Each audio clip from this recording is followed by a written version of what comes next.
Okay, so this is my first rant that I'm going to do on astronomy.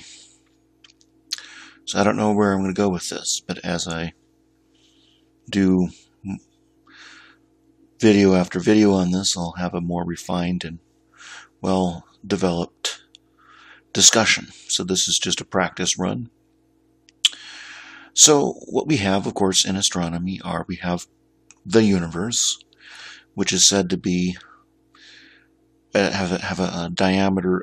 The observable universe is 94 billion light years across, and what we can see now is light that left a region that is about 94 billion light years across, or 47 billion light years away.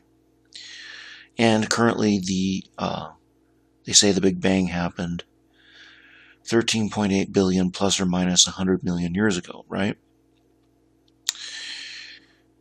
And so we have galaxies, we have stars, we have planets, we have moons, we have comets, we have asteroids. Okay, well, I think I'll talk about, let's narrow it down on, okay, and then I've read that there's first, second, and third-rate stars. Third-rate stars live the longest. First-rate stars live the shortest period of time.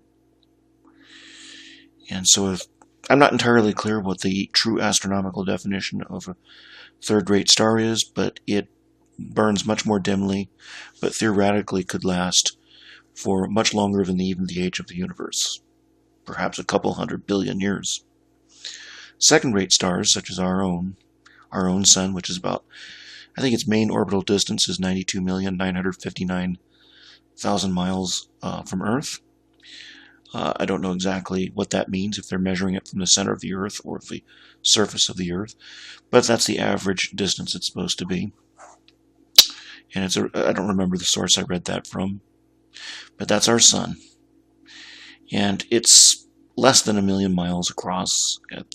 It's probably actually slightly less than 900,000 miles across. Again, I'm not sure. I'd have to check that one out. That star, they say, is somewhere around like 5 billion years old, right? And it's said that it probably will last yet another even 7 billion years before it becomes totally a supergiant. And then that supergiant, first it'll become a first-rate star. It'll probably swallow up the region where the Earth is at, but maybe not. Of course, where will the Earth be in relation to the Sun in that time? I don't know.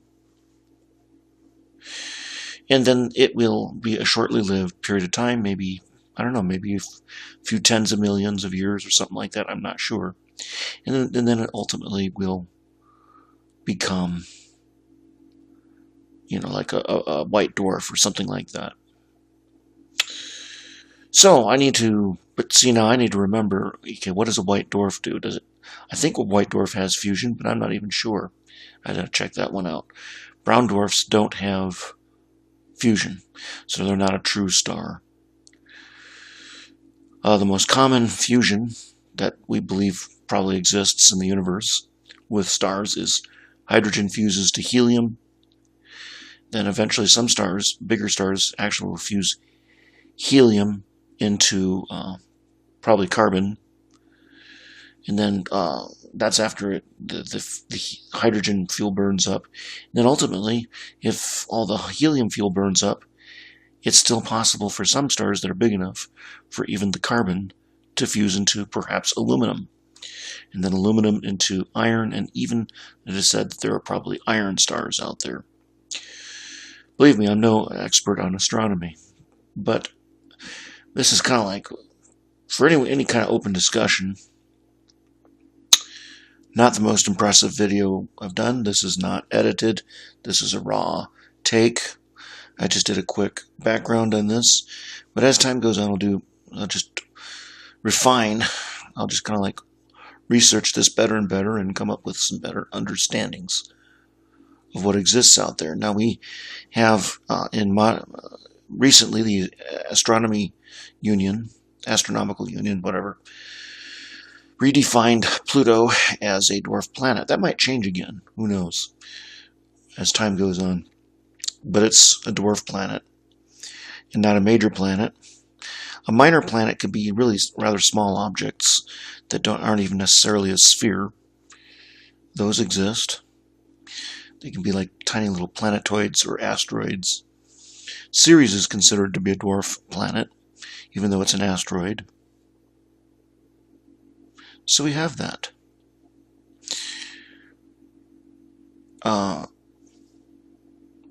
In our own solar system, there's lots and lots of minor planets. And then, of course, there's the moons of the gas giants. A lot of moons around the gas giants, including Jupiter and Saturn. Cassini recently has been plummeted into the atmosphere of Saturn, and it gathered a lot of science. Astronomy may not be my favorite subject, although it is a subject that I am interested in. But it's something that I need to brush up my knowledge on, and that's what I intend to do in the next. As I make more and more videos, we'll try to refine this and actually come up with some kind of an interesting, purpose as to why we're even talking about astronomy. Anyhow, thanks for listening.